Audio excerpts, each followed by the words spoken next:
ഇന്ന് നമുക്ക് ഈ ഹാങ്ങിങ് ബോർഡ്സിലൊക്കെ ചെടികൾ ഫില്ല് ചെയ്യാം കേട്ടോ. അപ്പോൾ ആദ്യത്തിൽ ഞാൻ ഈ താഴെ ഇരിക്കുന്ന ഈ ചെടികളാണ് കേട്ടോ ജസ്റ്റ് വെച്ച് കൊടുത്തിട്ടുണ്ടായിരുന്നത്. അപ്പോൾ അതൊക്കെ ഞാൻ താഴോട്ട് ഇറക്കി വെച്ചു. ഇനി നമുക്ക് ഈ ഹാങ്ങിങ് ബോർഡ്സ് എടുക്കാം കേട്ടോ. ഈ ഹാങ്ങിങ് ബോർഡ്സിൽ മണ്ണ് നിറച്ചിട്ട് നമുക്ക് വീണ്ടും ചെടികൾ നടാം. ഞാൻ ഇതേപോലത്തെ പോട്ടി മിക്സാണ് കേട്ടോ എല്ലാ ചട്ടികളിലും നിറച്ച് കൊടുത്തിട്ടുള്ളത്. താഴെ വെച്ചിട്ടുള്ള ചട്ടികൾ ഈ ഗാർഡൻ സോയിലും അതുപോലെ തന്നെ മണലും കൂടെ മിക്സ് ചെയ്തിട്ടാണ് കേട്ടോ വെച്ചിട്ടുള്ളത്. ഹാങ്ങിങ് ബോർഡ്സിലൊക്കെ ഈ ഗാർഡൻ സോയിൽ മാത്രമാണ് വെച്ചിട്ടുള്ളത്. കാരണം വെയിറ്റ് കുറവാണല്ലോ ഈ ഗാർഡൻ സോയിലിന്. അപ്പോൾ ഹാങ് ചെയ്തിടുമ്പോൾ ഈ വെയിറ്റ് കുറഞ്ഞ സോയിലായിരിക്കും നല്ലത്. അപ്പോൾ അങ്ങനെ നമ്മൾ അന്ന് വാങ്ങിച്ചിട്ടുണ്ടായിരുന്ന വിങ്കാ റോസസും അതുപോലെ തന്നെ 10 മണി ചെടിയൊക്കെയാണ് കേട്ടോ മാറ്റി നടുന്നത്. ഇത് മാറ്റി നടാണ്ട് കുറേ ദിവസം വെച്ചപ്പോൾ ചില ചെടികളൊക്കെ ഇങ്ങനെ വാടി തുടങ്ങി. അപ്പോൾ ഞാൻ എന്തായാലും ഇനി മാറ്റി നടാമെന്ന് വിചാരിച്ചു കേട്ടോ.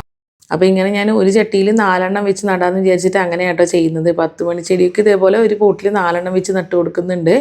ഞാൻ നടുന്ന സമയത്ത് താഴ്ഭാഗത്തെ മണ്ണ് ഇങ്ങനെ കളഞ്ഞതിന് ശേഷമാണ് കേട്ടോ വെച്ച് കൊടുക്കുന്നത്. അങ്ങനെ തന്നെയാണ് വെക്കേണ്ടതെന്നൊന്നും അറിയില്ല. ഞാൻ എന്തായാലും അങ്ങനെ കേട്ടോ ചെയ്ത് കൊടുക്കുന്നത്. ഇതിൻ്റെ വേര് വളർച്ച ഉണ്ടായിക്കോട്ടെ എന്ന് വിചാരിച്ച് ചെയ്യുന്നതാണ്. ഇങ്ങനെ തന്നെയാണ് ചെയ്യേണ്ടതെന്ന് വിചാരിക്കുന്നു. അങ്ങനെ ഞാൻ ഓരോ ചട്ടികളിലും 4 എണ്ണം വെച്ച് നട്ട് കൊടുക്കുന്നുണ്ട് കേട്ടോ.